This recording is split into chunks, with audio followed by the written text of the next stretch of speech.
മലയാള cinema ലോകത്തെ നടുക്കി ലഹരിക്കേസിൽ നടൻ ഷൈൻ ടോം ചാക്കോ അറസ്റ്റിൽ. ഷൈൻ ടോം ചാക്കോയെ ആന്റി ഡോപ്പിംഗ് ടെസ്റ്റിന് വിധേയമാക്കാൻ പോലീസ്. ലഹരി ഉപയോഗിച്ചിട്ടുണ്ടോ എന്ന് തെളിയിക്കാനാണ് പരിശോധന. തലമുടി, നഖം, സ്രവങ്ങൾ എന്നിവ പരിശോധിക്കും. എറണാകുളം ജനറൽ ആശുപത്രിയിലാണ് മെഡിക്കൽ പരിശോധന. പേടിച്ചോടിയ ദിവസം മാത്രം ഡ്രഗ് ഡീലർ സജീറുമായി 20,000 രൂപയുടെ ഇടപാട് ഷൈൻ നടത്തിയതിന്റെ തെളിവുകൾ പോലീസിന് ലഭിച്ചു. ആശാപ്രവർത്തകരുടെ വിരമിക്കൽ പ്രായം 62 വയസ്സാക്കിയ നടപടി മരവിപ്പിച്ചു. 62 വയസ്സിൽ പിരിഞ്ഞു പോകണമെന്ന നിർദ്ദേശം പിൻവലിച്ച് സർക്കാർ ഉത്തരവിറക്കി. സമരക്കാർ ഉന്നയിച്ച പ്രധാന ആവശ്യങ്ങളിൽ ഒന്നായിരുന്നു ഇത്. മന്ത്രിയുമായുള്ള ചർച്ചയ്ക്ക് പിന്നാലെ മാർഗരേഖ പിൻവലിക്കുമെന്ന് ആരോഗ്യമന്ത്രി വാക്കാൽ ഉറപ്പ് നൽകിയിരുന്നു.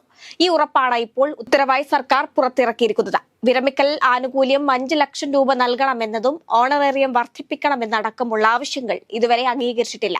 പ്രശ്നം പഠിക്കാൻ കമ്മിറ്റിയെ നിയോഗിക്കാനുള്ള തീരുമാനത്തിലും നടപടിയായില്ല. കണ്ണൂർ സർവകലാശാലയിലെ ചോദ്യപേപ്പർ ചോർന്ന സംഭവം, പരീക്ഷകളിൽ പ്രത്യേക നിരീക്ഷണം ഏർപ്പെടുത്താൻ തീരുമാനം. അൺഎയ്ഡഡ് കോളേജുകളിലും പ്രത്യേക നിരീക്ഷണം ഏർപ്പെടുത്തും. ഇനി മുതൽ സർവകലാശാലയിലെ ജീവനക്കാരനെ കോളേജുകളിൽ നിയോഗിക്കുകയും ഇവരുടെ സാന്നിധ്യത്തിൽ മാത്രമായിരിക്കും ചോദ്യപേപ്പർ ഡൗൺലോഡിംഗും വിതരണവും നടക്കുക. 60 ജീവനക്കാരെയാണ് തിങ്കളാഴ്ച മുതൽ ഇതിനായി നിശ്ചയിച്ചിരിക്കുന്നത്. അസമിൽ വൻ ലഹരി വേട്ട. അമിങ്കാവിൽ നിന്നും 71 കോടി രൂപ വിലമതിക്കുന്ന ലഹരി വസ്തുക്കൾ പിടികൂടി. 2 വ്യത്യസ്ത ഓപ്പറേഷനുകളിലാണ് 71 കോടി രൂപ വിലമതിക്കുന്ന ഹെറോയിനും മെത്താഫെറ്റമിൻ ഗുളികകളും പിടിച്ചെടുത്തത്. കണ്ടെടുത്തത് 2,70,000 യാബ ടാബ്ലറ്റ്, 520 ഗ്രാം ഹെറോയിൻ എന്നിവ. വാഹനമോടിച്ച 2 പേരെ കസ്റ്റഡിയിലെടുത്തു. രഹസ്യവിവരങ്ങളുടെ അടിസ്ഥാനത്തിൽ സംസ്ഥാന പോലീസിന്റെ സ്പെഷ്യൽ ടാസ്ക് ഫോഴ്സാണ് ലഹരി സംഘത്തെ പിടികൂടിയത്. മുംബൈ ഭീകരാക്രമണത്തിന്റെ മുഖ്യ സൂത്രധാരനായ ഡേവിഡ് കോൾമാൻ ഹെഡ്ലിയെ വീണ്ടും ചോദ്യം ചെയ്യാൻ NIA നീക്കം. ഇതിനായി അമേരിക്കയുടെ സഹായം NIA തേടാൻ ഒരുങ്ങുന്നതായാണ് വിവരം. തഹാവൂർ റാണയിൽ നിന്ന് ലഭിച്ച പുതിയ വിവരങ്ങളുടെ അടിസ്ഥാനത്തിലാണ് പുതിയ നീക്കം.